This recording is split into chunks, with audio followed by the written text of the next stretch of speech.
Olá, meu nome é Camille Vitória Souza Costa, sou da turma 2º ano de TI Matutino. Esse é o trabalho de educação física sobre sistemas táticos de voleibol.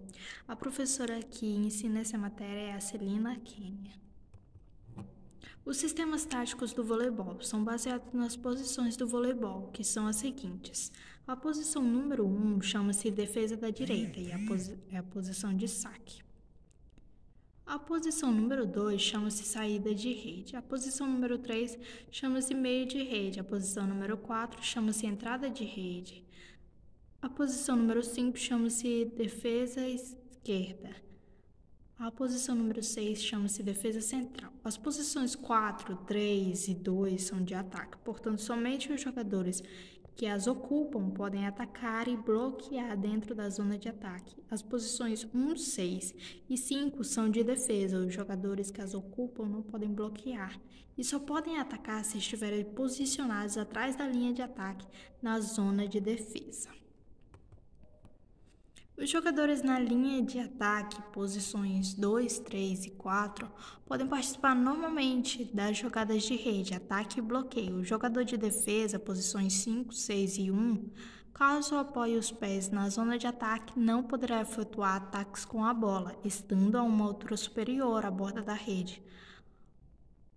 Para tanto, ele deverá saltar de trás, antes da linha, ainda na zona de defesa, da linha de ataque, sem pisar nesta. Ele também não poderá, em qualquer circunstância, realizar bloqueios. O posicionamento no voleibol ocorre da seguinte forma.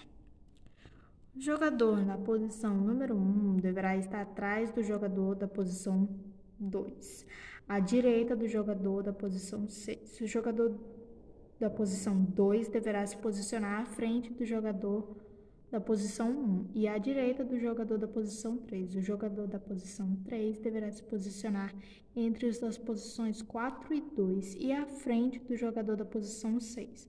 O jogador da posição 4 se posicionará à esquerda do jogador da posição 3 e à frente do jogador da posição 5. O jogador da posição 5 deverá estar atrás do jogador da posição 4 e à esquerda do jogador da posição 6. O jogador da posição 6 estará entre os das posições 5 e 1, atrás do jogador da posição 3. Sistema 6x0 ou 6x6, como também costuma ser chamado. No sistema 6x0, também chamado de sistema 6x6, todos farão a função tanto de levantadores como de atacantes ou defensores. É o sistema mais simples de todos. É normalmente usado em equipes que estão iniciando o treinamento no esporte, ou seja, equipes grandes. Neste sistema, o levantador será aquele que estiver na posição 3, no meio da rede, onde normalmente fica o jogador, meio de rede. Por isso, esse sistema provoca pouca efetividade na cortada e na utilização do bloqueio. Com o advento do líbero, esta tática voltou a ser usada algumas vezes dentro da partida. Esse aqui é um exemplo do sistema tático 6x0 ou 6x6.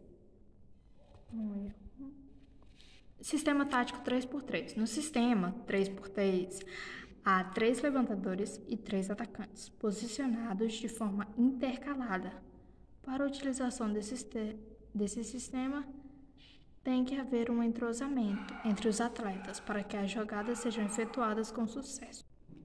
Esse aqui é um exemplo do sistema 3x3. Como não dá para ler direito o que está escrito, eu coloquei o que está escrito na imagem aqui. Meta, sempre ter na zona de ataque pelo menos um levantador e um contador. Classificação dos jogadores por nível técnico. Levantador L1, L1, L2, L3 e o contador C1, C2, C3. Organizar taticamente a distribuição dos jogadores, buscando equilibrar tecnicamente sua zona de ataque e defesa.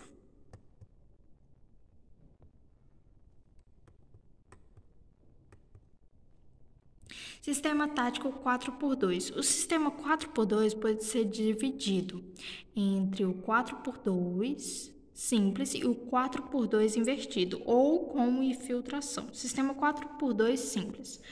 No 4x2 simples, há 2 levantadores que se colocam nas posições diagonais da quadra, mais 4 atacantes. Com esse sistema, há sempre um levantador na rede, juntamente com 2 atacantes. No sistema 4x2 invertido, ou 4x2 com infiltração, no 4x2 invertido, também chamado de 4x2 com infiltração, uma vez que há 4 atacantes e 2 levantadores em quadra. Também há 2 levantadores e eles também se posicionam em diagonal. No entanto, o levantador que está na zona de ataque se tornará disponível para o ataque. E o que estiver na zona de defesa infiltrará, ou seja, passará da zona em que ele está para a zona de ataque, para efetuar o levantamento. Assim, sempre haverá 3 atacantes de rede. Além disso, caso o levantador da ocasião, ou seja, o levantador que está no fundo, defenda, há sempre um levantador de ofício para distribuir as jogadas.